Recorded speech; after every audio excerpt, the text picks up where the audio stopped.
मैं छत्रपति शिवाजी महाराज इनके भूमि से आता हूँ और सबसे ज़्यादा माता को सम्मान करता हूँ, लेकिन मेरे मन में उद्विग्नता है, गुस्सा भी है कि जब कोई आदमी एक सभागृह में बोलता है कि भारत माँ को बेचा गया है, ऐसा बोलता है तो मेरे मन में बहुत गुस्सा आता है कि भारत माता के बारे में कैसा बोल सकता है कोई आदमी।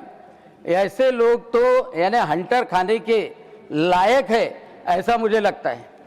माननीय सभापति महोदय, देखिए, भारत की सुरक्षा वो अंतरी रहे या बाहर की रहे, सबसे महत्वपूर्ण है।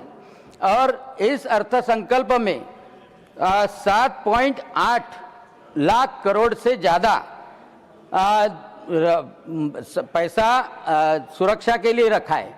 ये महत्वपूर्ण है इसलिए कि मैंने महाराष्ट्र के ही लेखक है ब्रिगेडियर जॉन दळवी, उनका किताब पढ़ा।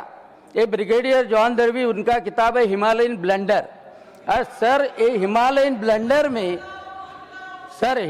ब्लंडर में उस वक्त देश की सभी जनता को शर्मनाक होना पड़ा, क्योंकि जब चाइना ने वॉर किया 1950 में ही सरदार वल्लभ भाई पटेल, इन्होंने उस वक्त के प्रधानमंत्री तथा फॉरेन मिनिस्टर उनको इन्फॉर्म किया था कि चाइना धोखा है, लेकिन सरदार वल्लभ भाई पटेल गुजर गए।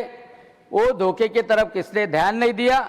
जब 1962 में चाइना ने एग्रेशन किया, उस वक्त हमारे सैनिक, ये ब्रिगेडियर जॉन दळवी ये भी नेतृत्व करते थे, तो वहां पे हमारे सैनिक गए तो बिना जूते के, जूते नहीं, कपड़े नहीं, भूखे सैनिक गए थे। लेकिन आज जैकेट नहीं, लेकिन आज ऐसी बात है कि हमारे पास में ब्रह्मोस मिसाइल है, उसमें से भी 2.8 लाख करोड़ का हम कैपिटल इन्वेस्टमेंट कर रहे हैं। और R&D में भी बहुत सारा खर्चा हो रहा है।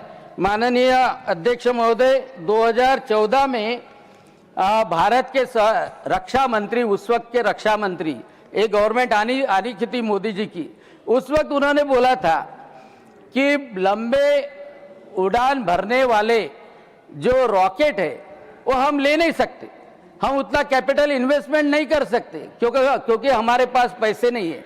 लगे तो VIP मूवमेंट के लिए वेस्टलैंड हेलीकॉप्टर उस वक्त लिए गए थे।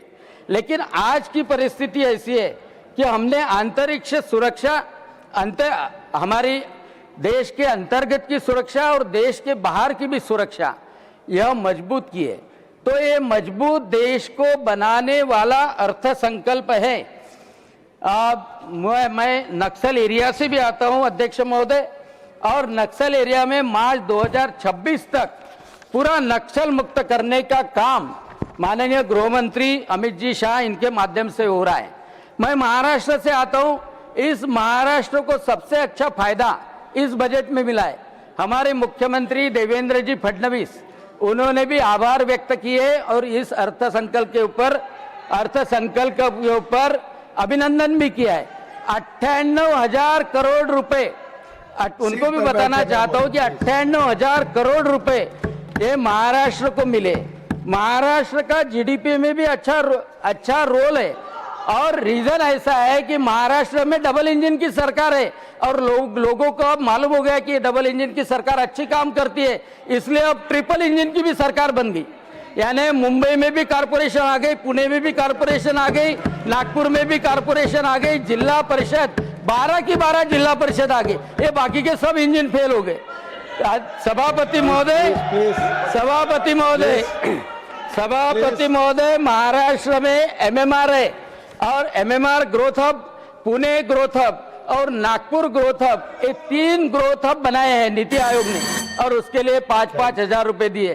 तो इसलिए महाराष्ट्र के साथ में पूरे देश की सुरक्षा के लिए, पूरे देश के प्रगति के लिए यह अर्थसंकल्प विकसित भारत का अर्थसंकल्प है, इसलिए मैं उसका समर्थन करता हूं और धन्यवाद देता हूं। माननीय अनिल सुखदेव राय जी, माननीय अनिल जी, आपके समेत सभी सदस्यों को यह पता होना चाहिए होगा कि प्रावधान ये है कि कोई भी डॉक्यूमेंट दिखाने के पहले माननीय चेयरमैन से परमिशन लेना चाहिए। Follow it.